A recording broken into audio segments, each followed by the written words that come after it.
মাঝে তো খাপ ছাড়া হয়েই গেছিল। তো তারপর সেটা পূরণ করতে আবার চলে এলাম। সেই যে আমরা মটরশুঁটির কচুরি ভেজে টেজে সব রেডি করে খেতে, মানে আমরা খেয়ে দেয়ে ছেলেদের ডাকলাম, ওরা তো কেউ এলো না। তো আমি আর সেই বৌদি আর ওনার মেয়ে চলে এলাম শরৎচন্দ্র চট্টোপাধ্যায়ের বাড়ি ঘুরে দেখার জন্য। তো বাড়িটার চতুর্দিক সত্যিই মনোরম পরিবেশ। যে যেমন পারে বসে আছে, গল্প করছে, ঘুরছে। ওপর নিচ দোতলা বাড়ি। তো তখনের দিনে এইরকমই খোলা বারান্দা বাড়ি থাকতো, তো আমরাও ঘুরে দেখছি।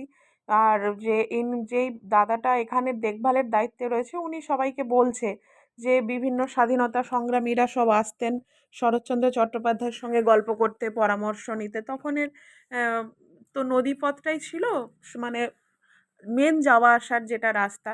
যেহেতু সামনে রূপনারায়ণ রয়েছে আর বাড়ি থেকে রূপনারায়ণ দেখা যায়, কারণ এখন চড়া পড়ে গেছে, আগে আরো হয়তো বাড়ির পাশ দিয়েই বয়ে গেছে।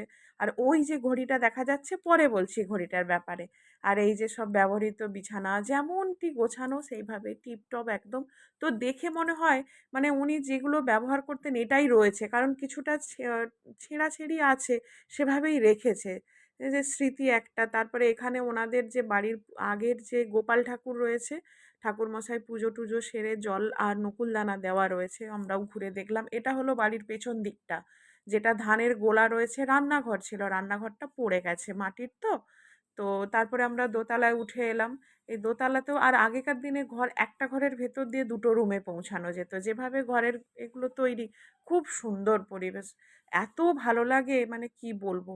আমি এই প্রথম দেখলাম, অথচ বাড়ির কাছাকাছি থাকি। মানে শরৎচন্দ্র আমাদের দেউলটি আর আমি যেখানে থাকি পাশাপাশি, কিন্তু কখনো যাওয়া হয়নি। যাক, ঘুরে এলাম, ভীষণ ভালো লাগলো। মানে কাছাকাছি সুন্দর জায়গা।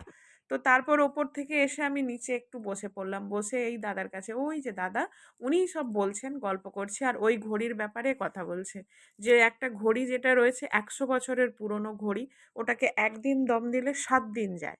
আজকে যদি দম দিই এখন 7 দিন, মানে চাবি দেওয়া যেটাকে বলে, কোনো ব্যাটারি না, কিচ্ছু না। তো সেই গল্পই হচ্ছিল। তো হয়ে গেল আমাদের ঘোরা। এবার বেরিয়ে যাচ্ছি আমরা, পেছন গেট দিয়েই বেরোচ্ছি। দুদিকে দুটো গেট রয়েছে, সামনে পেছনে। তো এদিক দিয়েই যাচ্ছি।